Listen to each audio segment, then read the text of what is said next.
All right, welcome everyone to the last class in the Rashi series for this year, Bezrat Hashem. We are Parshat Matot Mas'eh, double parasha, double whammy.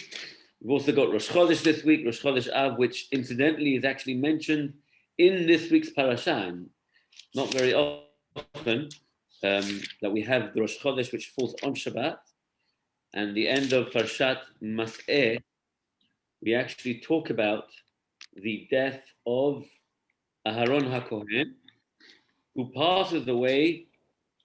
I'll read it to you. Hi, Josh. Hello. I'll read it to you in the Pasuk.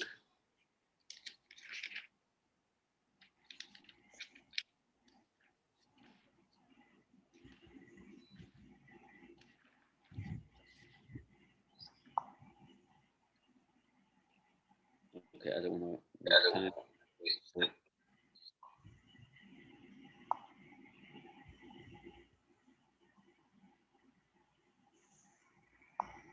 Okay, I can't find it. Either way, Rosh Chodesh Av, B'Chodesh HaChamishi, Be'echad LaChodesh, Aharon HaKohen passes away, Nehor HaHar, and this actually Rosh Chodesh Av is actually one of the days which is known as the Tanit Tzadikim, special fast which many Tzadikim do. Anyway, tragic time, beginning of the 9 days before Tisha B'Av, time when Aharon HaKohen passed away, and therefore it's a time for introspection. But again, it's not often that we find that the Rosh Chodesh falls on Shabbat, which is the actual day in which we actually read about it. So that's an interesting cahoots question. Okay, so today we're going to discuss a little bit of Parshat Matot. Parshat Matot is a fascinating parasha. Like most of Sefer Bamidbar, there are so many fascinating incidents that happen throughout Sefer Bamidbar. And today we're not going to touch on the beginning of the parasha. Rather, we're going to try and focus on a little bit in the middle of the parasha, or almost towards the end. The parasha we're going to discuss today is the story which is not so often discussed, but has great relevance in halacha, has great relevance in many philosophical and hashkafic ideas to understand very important concepts of leadership, in terms of commitment, in terms of priorities, and there's many fascinating points which come out of this. So we're going to talk today about Perek Lamed Bet, if you've got Chumash in front of you, chapter 32, very heart of Parshat Matot, very heart of Sefer Bamidbar. And just to remind ourselves that the historical period that we're talking about over here is actually the very end of the 40 years in the Midbar. Let's not forget, I mentioned this previously, that throughout the time, the sojourns in the wilderness, in the Midbar, the very first year was Parshat Shelach. We had all the issues with the Meraglim. Meraglim are sent spies, 40 days go to Israel, they come back, absolute disaster. They speak Lashon Hara against the land of Israel.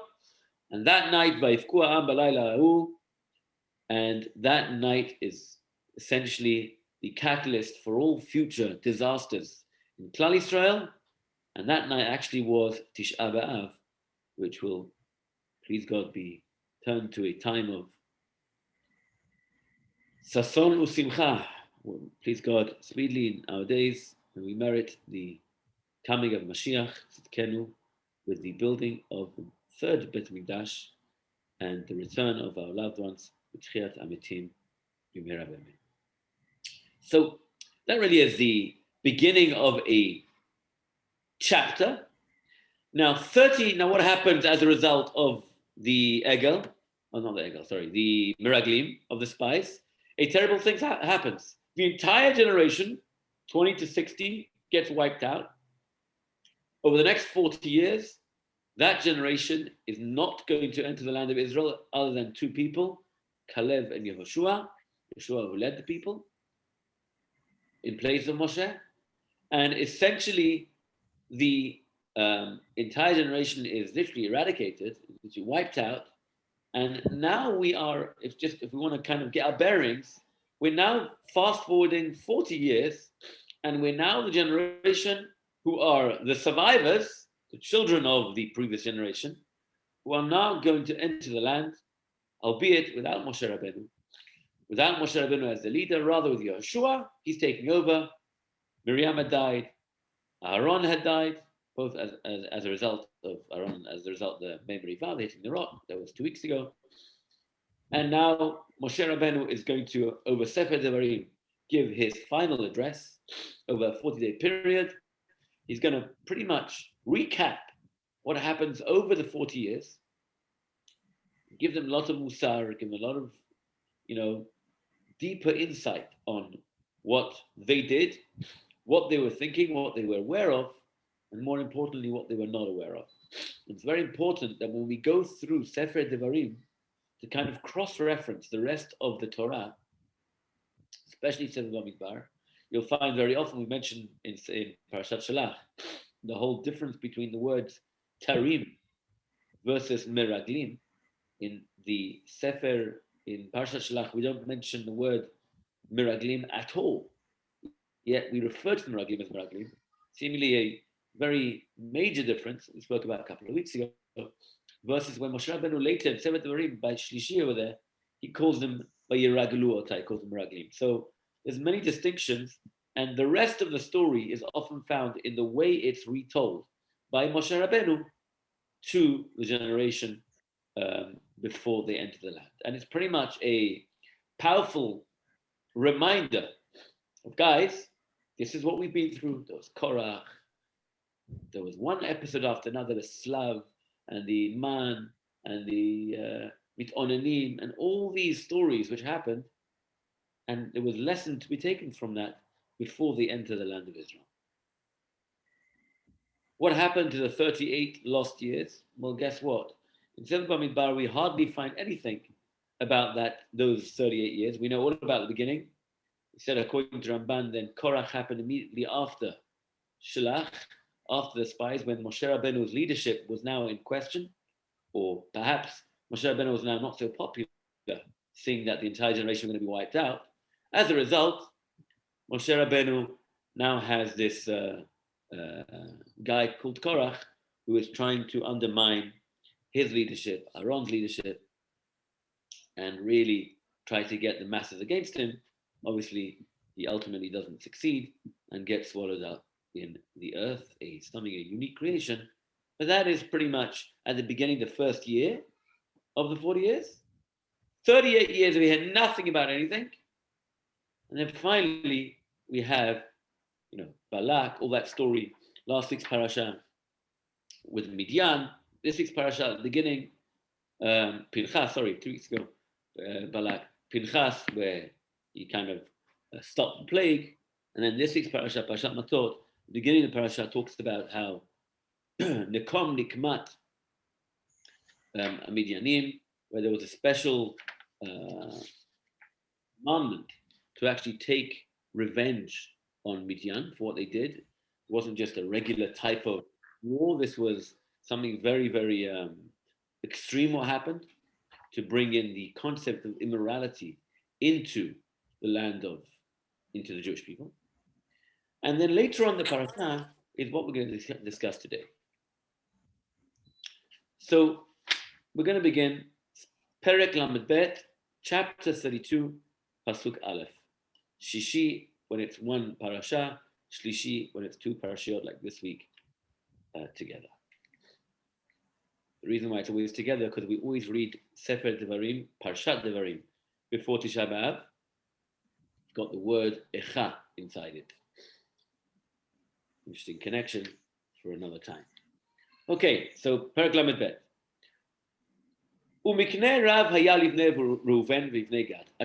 There was an incredible amount of cattle which the tribe of Reuven, the tribe of Gad, actually had. Strange, it seems to be Bnei Gad and Bnei Reuven had more cattle than everybody else. Where exactly did they get more cattle than anybody else?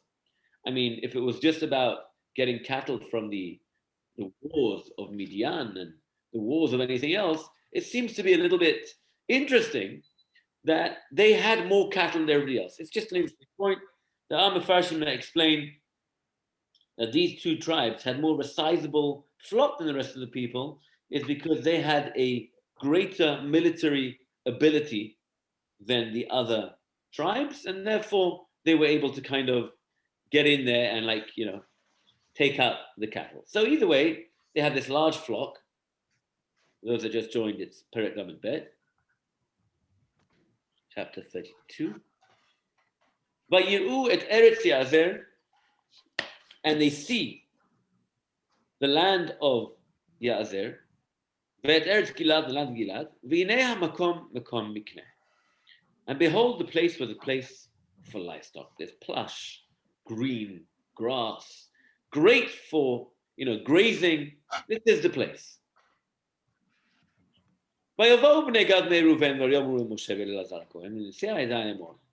to Moshe, they come to Elazar. Elazar, Aaron passed away already.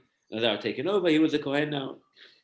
And to the leader of the assembly saying, Atarot v'divom v'yazer v'nimrav chizmon v'leleu svam on all these places, ha'aretz asher yikar Adonai ifnei adat Yisrael eretz miknehi v'la'avadecha mikneh. He said, the land that Hashem gave before the assembly of Israel is a land of livestock, and your servants have livestock. This is a solution to a problem. This is good plush land. We have lots of cattle. We would like to basically take this over.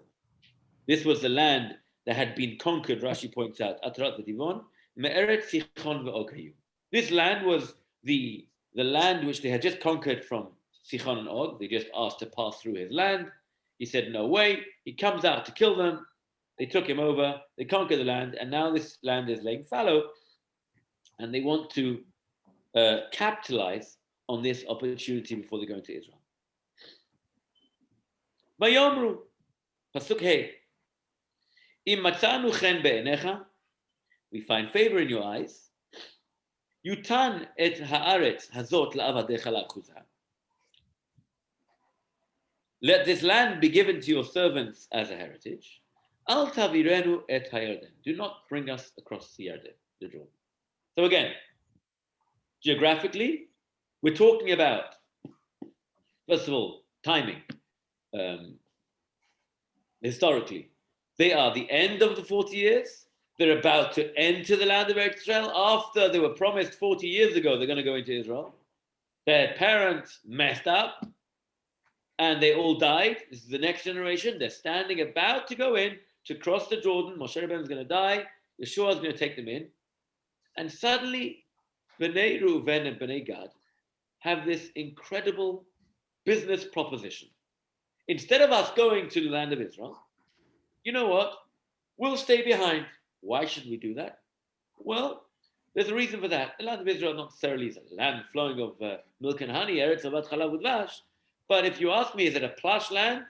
It's only in recent modern times that Israel are at the forefront of this the water system in the Middle East and all that. But essentially, the green grass, we usually say the grass is green on the other side. Here, Bnei Gad and Reuven saying, no, the grass is greener over here. We want to stay here. Now, first of all, at this point, does anyone think that there's anything wrong with such a request?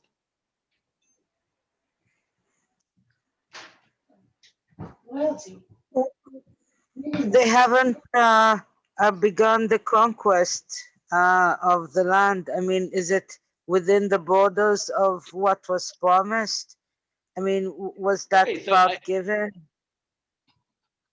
I think that's a good point. And I think, in fact, if we look through Pesukim, we'll actually see that Moshe Rabbeinu seemingly misunderstood them, thinking that they are not going to fight, and what's going to happen is they're just going to kind of stay behind. The rest of the tribes, 10 tribes, would go ahead, and everything will be fine and dandy, and they kind of get off the hook from conquering the land of Israel. But ultimately, they promised, and this whole concept of a Tanai Kaful, like a double type of stipulation, is actually established here in this parasha. And eventually they actually agree to this idea of we're going to go and cross over. We're actually going to agree to fight, which actually took 7 years. Not only they suggest that we're going to stay for the 7, however long it takes to conquer, but they actually agreed to stay for however long it actually took to allocate the land in Israel, and then they'll go back to Ever Haraden. Now, just for the record, you should just know the conquering of the land of Israel took 7 years, and it took an additional 7 years to actually allocate the land. So if we're talking about 14 years, which these guys are agreeing to for their portion in the East Bank, in this Ever Haraden. So the question is really, is there really any issue at this point? Is there anything which we're kind of looking up and instantly raising our eyebrows and say, hey, 1 second, what's going on? This is seemingly completely out of order and completely and utterly strange. Anyone? Well, it looks as if they're porshim mish'ar ha'am. It's like they're separating themselves from okay, the rest. That's a very beautiful idea. But is it so bad to separate oneself if there's a genuine need which needs to be fulfilled? That means they're coming and they're saying, look, in Israel, the land is not plush like it is here. We have a lot of cattle. The reason why the other tribes don't want it is because the other tribes don't have cattle like us. But we have a lot of cattle, so we want to make sure we stay in this land. We're going to come, we're going to fight, we'll do whatever we want, we'll wait till we conquer and everything. But we just want this part. Instead of, they're not asking for double portion. They're not asking, instead, we'll also get Eretz Israel and we'll also get Ever in the East Bank. No, they're saying, instead of our portion in the land of Israel, we want our portion to be allocated over here. Is that such a bad thing? That's the problem, because it's not part of the land of Israel. Okay, so Linda's saying two important ideas. First of all, there was a concept of, as we know in Pirkei Avot, al tifrosh min hatzibur. This is not about doing what everybody else is doing, but there's a concept: if everyone is doing one thing, don't be the odd one out. It's such a concept. Al tifrosh min hatzibur. Mishnah says in Avot to think for yourself, do it because you want to. But if everyone's doing, there's halakha, there's practical halakha for this. For example, if a person is in Kaddish, if everyone's standing up, even though you're allowed to sit down, the person should sit down. The person goes to the Ashkenazim. For example, we Sfaradim, we are allowed to sit down for Kaddish. Unless you're standing up already, you don't sit down during Kaddish. But if you're already, if you hit a Kaddish and you're sitting down already, you could stay sitting. Ashkenazim actually make sure to stand up every time they hear Kaddish. Now, what happens if you're a Sfaradi? You end up going to Shari Tzedek or something. And what happens? Everyone else is standing to say Kaddish, and you're sitting down. You say, I'm Sfaradi. I'm allowed to sit down. The answer is, Al tifrosh min hatzibur, even though that's your custom. But if it's, especially in public setting, then a person should not deviate from the public. Now, that being said, that is a very important point. The other point that they mentioned also another thing which the commentators do speak out, and that is the concept of chavivut Eretz Israel, the love for the land of Israel. And what seemed to be over here, there was a certain display of lack of appreciation for the land of Israel. You don't need it. Don't worry about it. We'll stay behind. We're good over here. So that seems to be an issue. Let's go through the psukim and let's see if there's anything else through the lens of Rashi. I'm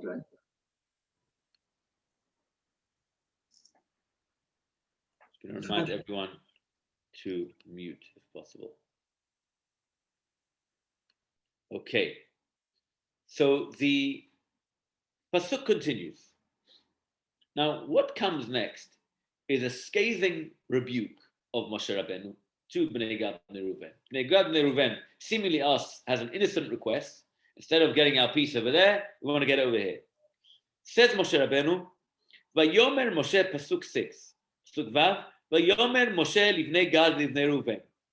And Moshe says to the children of Gad and the children of Reuven. It's interesting to note that Bnei Gad, sons of Gad, though, the tribe of Gad, seem to be the main spokesman over here. They were the ones who were really the forefront of this initiative. Ha'achechem yavou lamilchama va'atem teshvu po. The first task Moshe Rabbeinu took them to task with was, shall your brothers go out to battle while you settle here? We didn't talk about coming with to battle.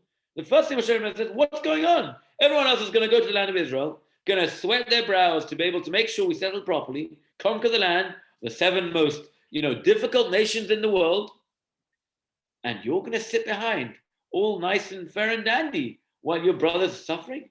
No.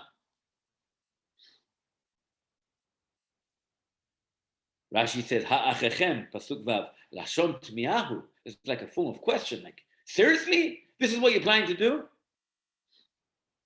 I think it's just in general, the concept of being noseh be'olim chavero, I think is a very, very important concept we see from here, of appreciating and sharing with your friends, sharing one's burden, friend's burden with oneself.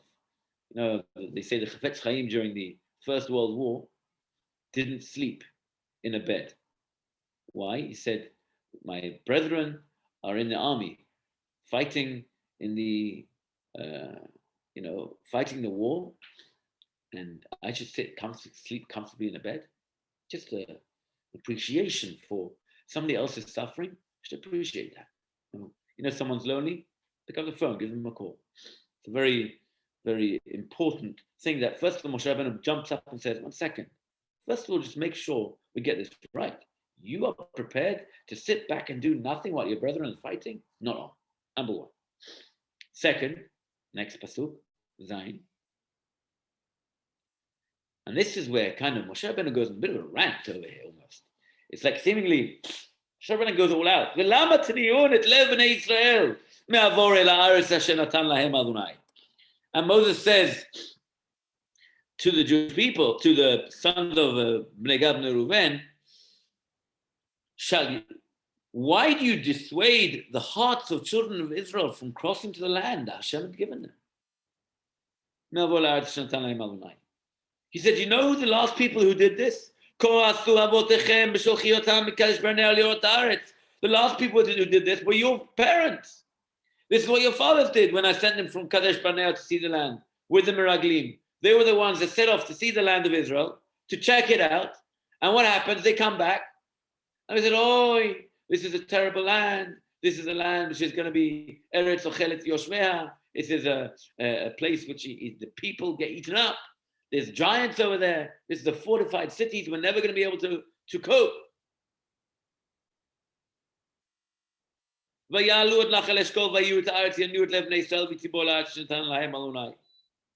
And they went up to the valley of Eshkol, saw the land, and they swayed the heart of the children of Israel not to come to the land that Hashem had given them.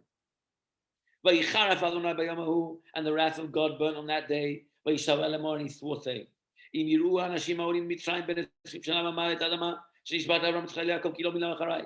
these men who came up from Egypt from the age of 20 years and above will see the ground that I swore to Abraham, Isaac, and Jacob, for they have not followed me fully.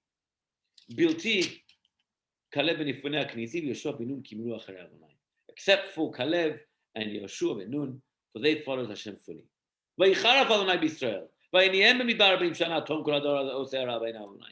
And the wrath of God burned against Israel. He made them wander in the wilderness 40 years until the end of the entire generation that did evil in the eyes of Hashem.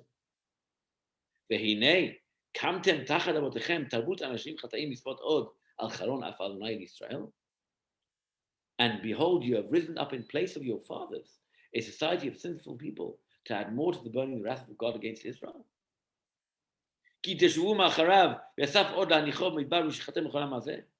For if you'll turn away from him, he will again let it rest in the wilderness and you will destroy this entire people. So Moshe Rabbeinu gives them a right old bash over the head. He says, what are you doing? This is history being repeated all over again. We just kind of finished. This is the end of the 40 years where the entire generation who had sinned as a result of the Meraglim, as we mentioned before, happened on the night of Tisha B'Av, where they began this downward spiral.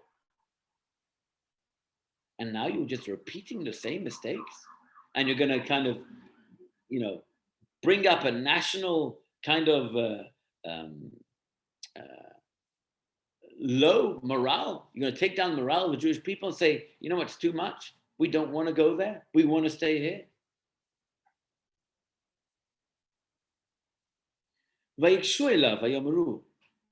So Bnei Gad Bnei Reuven want to get this right. They said, listen, Moshe Rabbeinu, I want you to understand exactly what's going on over here. It's not so simple. We are not looking to do what our forefathers have done. In fact, just to put things into perspective, don't forget, Moshe Rabbeinu is about to die. It begins, like I mentioned, the 40-day final address, and comes to Parshat Vayetchanan in 2 weeks' time, and Pasuk says, Vayetchanan l'Adonai. And Moshe Rabbeinu prays 515 tefillot. For what? To enter the land of Israel. He says, please God, let me in. And here you have a bunch of people who want to do the exact opposite. Instead of saying, please God, let us in, we want to go in yesterday, they say, actually, we want to stay behind. What's the matter with you, says Moshe Rabbeinu? It's exactly what your forefathers did. And not only is it going to be you, but by you saying that, you're going to cause this national calamity whereby other people will say, oh, maybe it's scared, they're going to want to stay as well. And then we're all back to square one. Moshe Rabbeinu seemed to have a very strong point.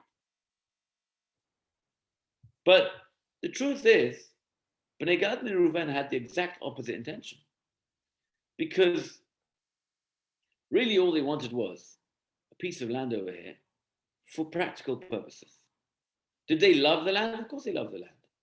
Did they want to go into Israel? Of course they want to go to Israel. Did they want to, get away from the responsibility of fighting in the war? Of course not. So Bnei Gad and Reuven want to set this right. I do want to point out just one other point. It's very interesting to note that until Pasuk 33, you only hear about Bnei Gad and Bnei Reuven, the tribes of Gad and the tribes of Reuven. Suddenly comes to Pasuk 33, and Moses says, Vayiten lahem Moshe, Pasuk says, and Moses gave them Bnei Gad Bnei Reuven, v'lechatzi shevet Menashe ben Yosef. Not only Bnei Gad Bnei Reuven, there was another piece of this pie, another half a tribe, which kind of got involved over here. Who was that? Half the tribe of Menashe. Now the question is, where do these guys come from? They don't seem to be part of any of this negotiation. The whole discussion seems to take place only with Bnei Gad Bnei Reuven. Suddenly we throw another half of Menashe into the pie. What's going on?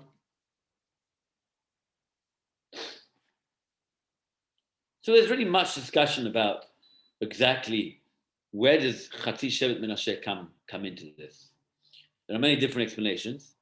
I'll just give you one or two of them.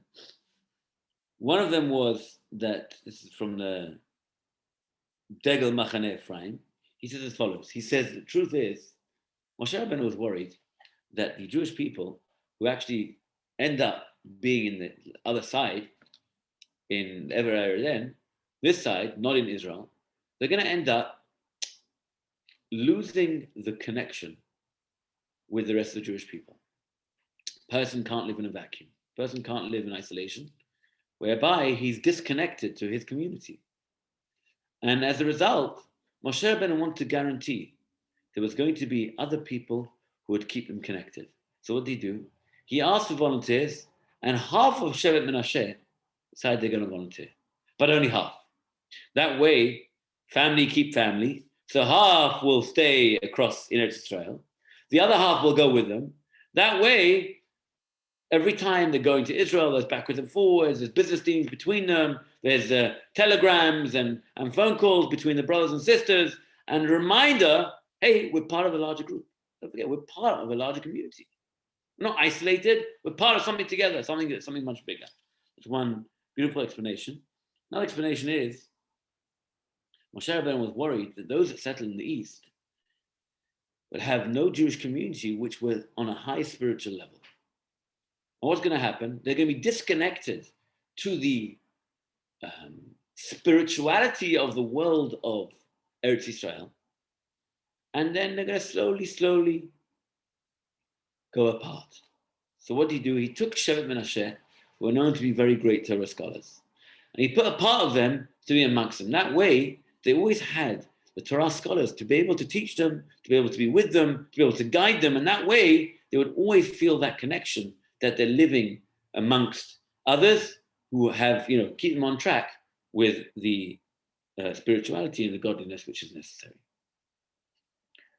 What Moshe Rabbeinu is doing over here, he's setting a precedent for the rest of Jewish history, that you can't have, a community living in isolation, disconnected to the world of spirituality, because ultimately, person who's living in the world can get carried away with worldly matters. And very quickly, if we don't have that guide, we don't have that opportunity to stay in check, very quickly grow apart.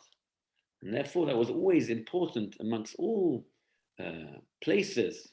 Wherever there was a Jewish community, there was always a mikveh, there was always a school, Talmud Torah, there was always a yeshiva, there was always people that studied, there was always rabbanim, always to make sure that the city is able to maintain their spiritual level appropriately. But getting back to Bnei Gad, Bnei Reuven.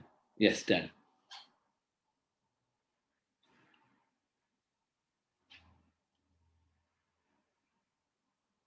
Dan, I can't hear you. Sorry. Can you hear me now? No, Okay.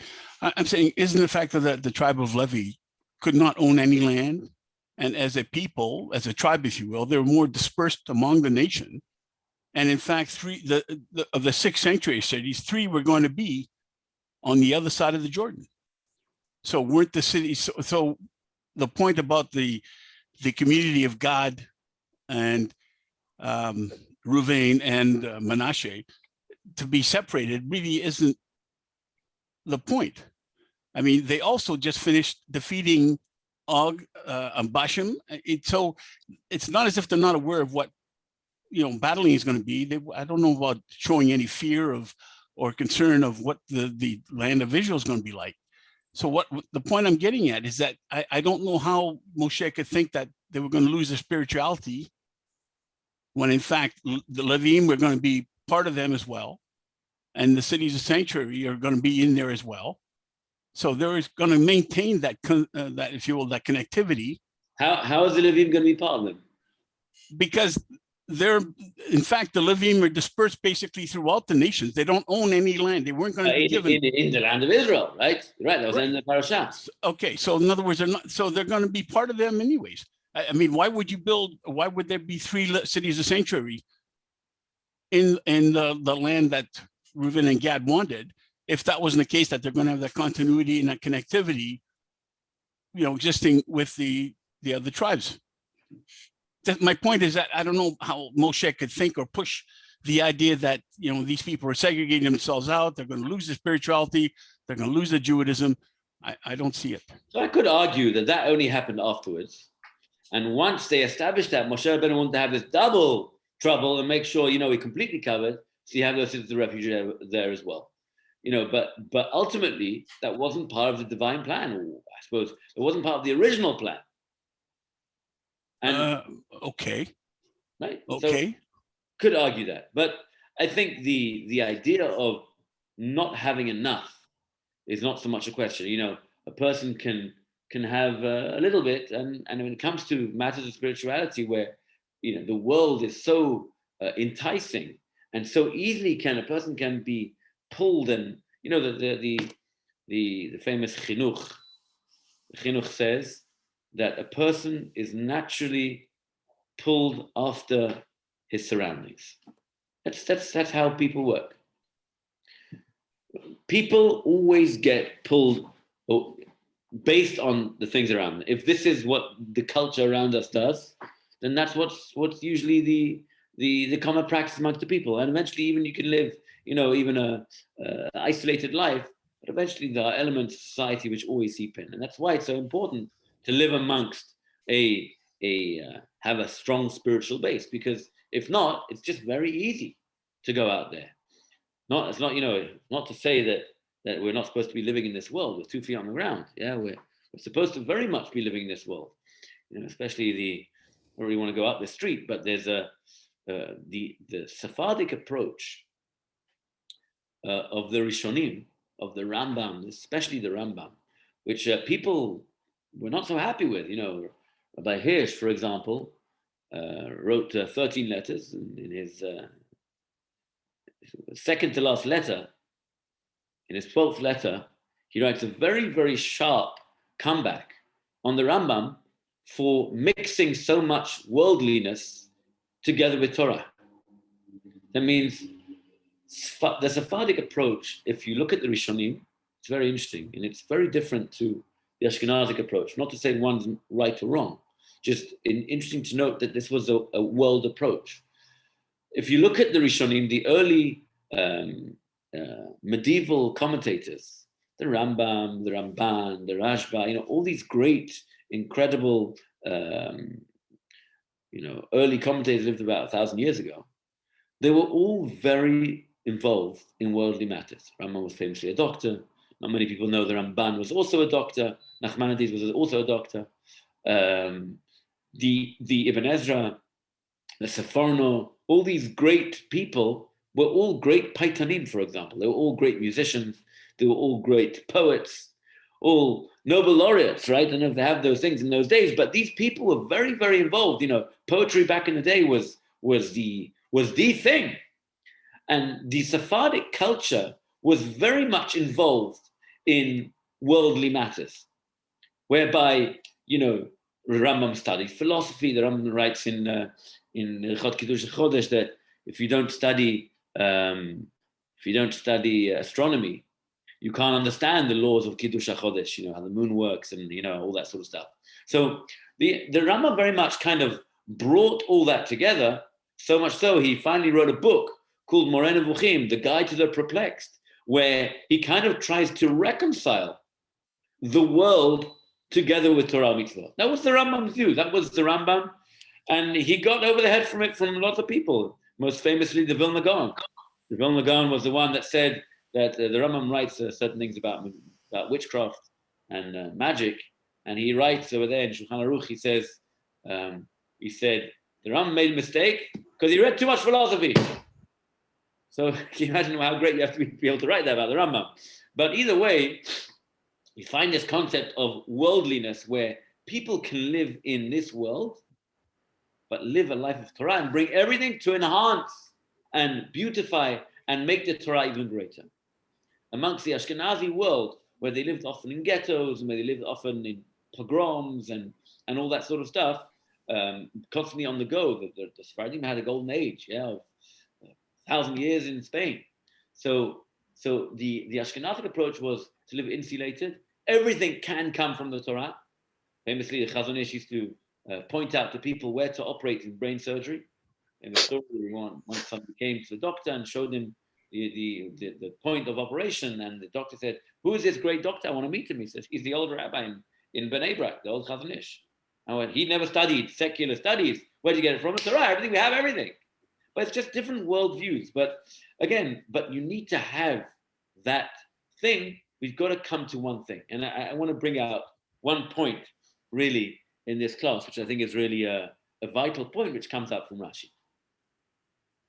I want to point out, Rashi comes a little bit later, but let's quickly go through the psukim. So they turn around to Moses, turn around to Moshe, pasuk 16. ויגשו אליו ויאמרו גדרות צאן נבנה למקננו פה, וערים לטפנו. Pens for the flock shall we build here for our livestock, and cities for our small children. ואנחנו נחלץ חושים לפני בני ישראל, עד אשר אם הביאונום אל מקומם, וישב טפנו בערי בשר מפני יושבי הארץ. We shall arm ourselves swiftly in the vanguard of the children of Israel, until we will have brought them to their place, and our small children will dwell in the fortified cities before the inhabitants of the land. Lo nashuv el batenu. No worries there. We will not return to our homes. Ad hitnachel bnei Israel ishnachlato. Not only in as long as the children of Israel are still conquering the land, but further, even until they've allocated the land, we're not going to go back.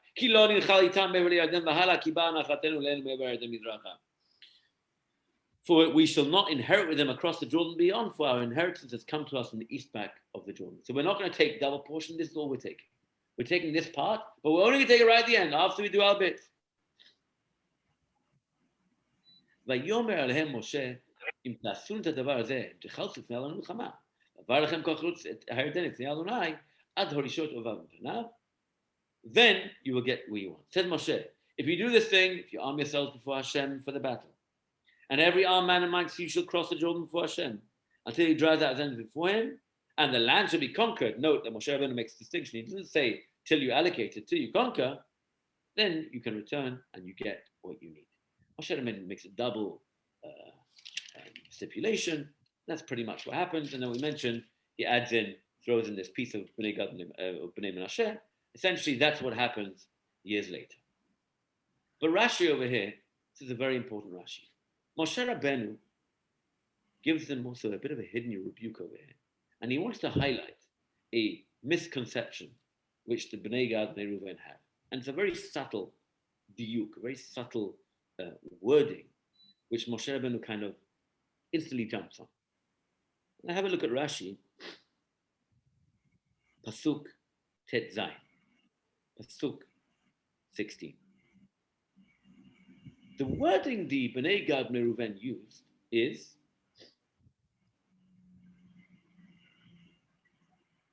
Gidrot son nivne lemiknenu po ve'arim letapenu. He says, the Bnei Gad Bnei Reuven actually say, well, you know what we want to do? We want to do one thing. We want to build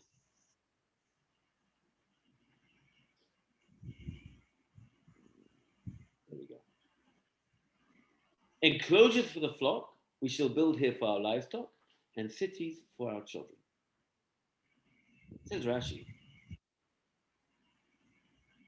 we shall build here for our livestock, chasim hayu al mamonam. They were concerned for their property. Not just concerned for their property, that wasn't the issue. Yoter mibnehem v'notehem. More than they were for their sons and daughters. Why? How do we know? Because the wording. Shehigdimu miknehem l'taba. For they put mention of their livestock ahead of their children. What they say? They said, Gidrot son nivne, build pens for their animals, the miknenu, ve'arim letapenu, and houses for our children. What's more important, the children or the livestock? The children. So why are you saying livestock first? Says Rashi, Amar lehem Moshe, lo ken. Don't do that. That's not right. Asu ha'ikar ikar. Make that which is essential, essential. Va'tafel, tafel. And that which is secondary, secondary. Benu lachem techila arim letapechem. First build cities for your children. The achraken, and afterwards, giderot letzonechem. Enclosures for your pennies. And that's later when Moshe Rabbeinu turns around and he speaks to them. He says, "Benu." This is Pasuk 24. Benu lachem arim letapechem. First build the cities for your children, and ugderot letzonechem. Then afterwards, pens for your cattle. Return bichem tasu. Make sure you keep what you said. What's happening over here, that you're pointing in a minute, Dan, is a really vital point, and that kind of follows up in what I was just talking about the Rambam in terms of things. Everything in life must have priority. Moshe Rabbeinu is turning around to him and say, listen, you may have a rightful concept which you're bringing forward. You're saying from a business model perspective, perhaps this land is better for our current climate, for our current situation. I mentioned in Shalach that they sent leaders of each tribe to the land of Israel because each tribe has very unique specifications. The tribe of Zevulun needed a port city because that was his business. The tribe of Bnei Gad and Reuven, they needed plush green grass for the amount of cattle they had.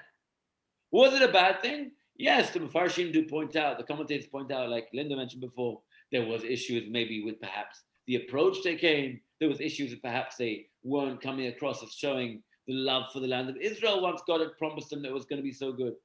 But ultimately, Rashi's approach is there was an issue with the fact that they didn't put what's right first. Priorities was messed up. They put their animals before the children. Why? Because of their love for money. Moshe Rabbeinu, in his great chokhmah, in his great wisdom, was able to kind of get to the bottom of their psychological want and to try and understand, what do you really want over here? What is at the, deep in the back of your minds, the bottom of your heart? What do you really want? Is it about Eretz Israel? Is it about, just the green grass? No, there was something much deeper over here. There was a lack of understanding of what is supposed to be in the hierarchy level, what is supposed to be first, and what is supposed to be secondary. I think that is probably one of the most important lessons in both every day-to-day life, and more importantly, in the world of spirituality, because everyone has things we need to do.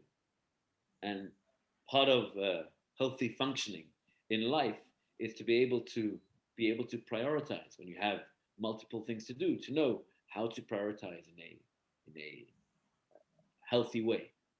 But in the world of spirituality, if we have that concept of what's right and what needs to be done, what needs to be a part of our lives, and we put that in the forefront of our lives, then we can move on. And then we can say, okay, well, I need time to do sports. I need time to look after my body. I need time to eat. I need time to spend with my wife and kids. I need time to be spent with myself. I need to have a bit of time of downtime for myself. I need to spend time to make sure I am able to look after my family. I need to spend time financially to look after things. I take care of insurance. I take care of my friends and just keep up like a normal sociable person. There's so many of these things, and sometimes life can be overwhelming. And how do you do it? And the answer is about priorities. And Moshe Rabbeinu is telling them, you, Bnei Gad, Bnei Reuven, I don't have a problem with you staying here, but just make sure you have your priorities right. Because if you want to succeed outside the world of Eretz Israel, you've got to make sure I'm going to give you Bnei Menashe.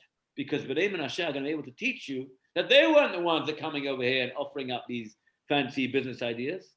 They are people that are studying Torah. So you know what? We'll put a couple of those guys within you, and they will be able to make sure you stay steadfast in what the right level of priorities are. I think that's a fascinating lesson in this parasha. Really kind of takes us home. Okay, I think we'll stop here. Good night, everyone. Good night. Thank you, Rabbi.